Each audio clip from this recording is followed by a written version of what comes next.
بە هەوڵی قوبات تاڵەبانی جێگری سەرۆکی حکوومەتی هەرێم بۆ جاری یەکەم بەڕێوەبەرایەتی پاسپۆرت لە پارێزگای هەڵەبجە دەکرێتەوە. ئەوەش کار ئاسانێکی زۆر بۆ دانیشتوانی پارێزگاکە دەکات بۆ ڕایکردنی مامەڵەکانی دەرهێنانی پاسپۆرت کە لە ڕابردوودا ڕوویان لە سلێمانی دەکرد. پارێزگاری هەڵەبجەش لە کۆنگرەیەکی ڕۆژنامەوانیدا ڕایگەیان کردنەوەی فەرمانگا فیدراڵیەکان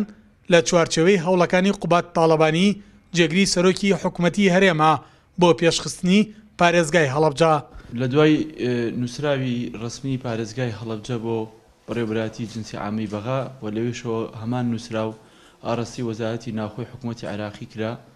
و لە دوای 16 سێوە دەواڵای حکوومەتی عێراقی کە سەردانی پارێزگای هەڵەبجەی کرد و هەوڵە بەردەوامەکانی بەڕێز جێگری سەرۆکی حکوومەتی هەرێمی کوردستان بە بەردەوامی بۆ دەفعکردنی ئەم بابەتە بۆ ئەوەی کە لەلایەن وەزارەتی ناوخۆی حکوومەتی عێراقیەوە فەرمانی پێدەرکرێ. بە سوپاسەوە بەڕێوەبەری پاسپۆرتی سلێمانیش وەک منەسیقێکی پارێزگای هەڵەبجە و پارێزگای سلێمانی لە بەغا بە هەوڵی هەموو لا توانرا دوجار موافقەتی وەزارەتی ناوخۆی حکوومەتی عێراقی فیدرال وەربگیرێ بۆ ئەوەی کە بەڕێوەبەرایەتی پاسپۆرتی پارێزگای هەڵەبجە ڕەزامەندی ئیستیحدازبوونی بۆ بکرێت و خۆشبەختانە نەتوانم بڵێم بە تەنسیق لەگەڵ بەڕێوەبەرایەتی پاسپۆرتی سلێمانی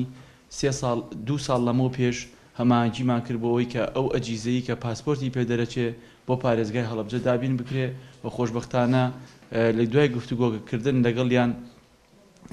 وعدی ئەوەیان پێیان لە ڕووی کادیریشەوە هیچ گرفتێکمان بۆ دروست نەبێ و بینای پاسپۆرتیش 1-2 شوێنمان دیاری کردووە لیژانەکانیش پێشتر سەردانیان کردوون و چاوەڕێەوەکەین کە لە ئایندەیە هەموو ئەو کاروبارە فەنی و ئیداریانە تەواو ببێت و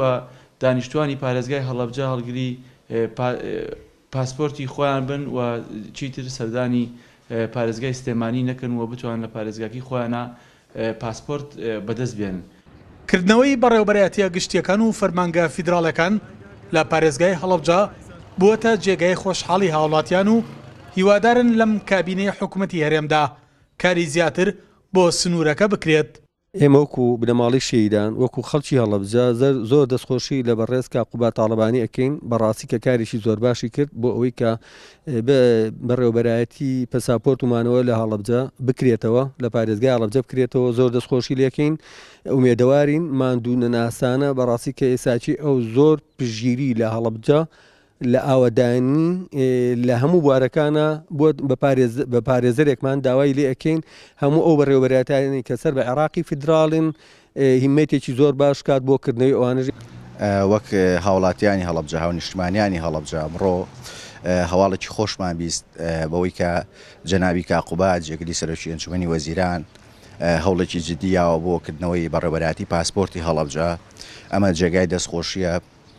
مژدەیەکی خۆشە بۆ هاوڵاتیانی هەڵەبجە بۆ حکومەی تا ئێستا نەبووە. هاوڵاتیانی هەڵەبجە و منتخەی هەڵەبجە هەموو جایە ڕویان لە سلێمانی و ناوچەکانی کە کردووە بۆ ئەوە داواکارین لە بەڕێز کاقوبات لە هەوڵەکانی بەردەوام بێ بۆ هەموو ئەو بەڕێوەبەرایەتیانی کە تا ئێستا لە هەڵەبجە نین ئەوان شکەنەوە. حکوومەتی عێراق بۆ کردنەوەی بەڕێوەبەرایەتی پاسپۆرت ومانەوە هەڵەبجە وەک پارێزگا هەژمار کردووە. ئەوەش هەنگاوێکی گرنگە بۆ جێگیرکردنی پارێزگای هەڵەبجە وەک 19هەمین پارێزگای عێراق. سەلاح جەمیل، کوردسات نیوز، هەڵەبجە.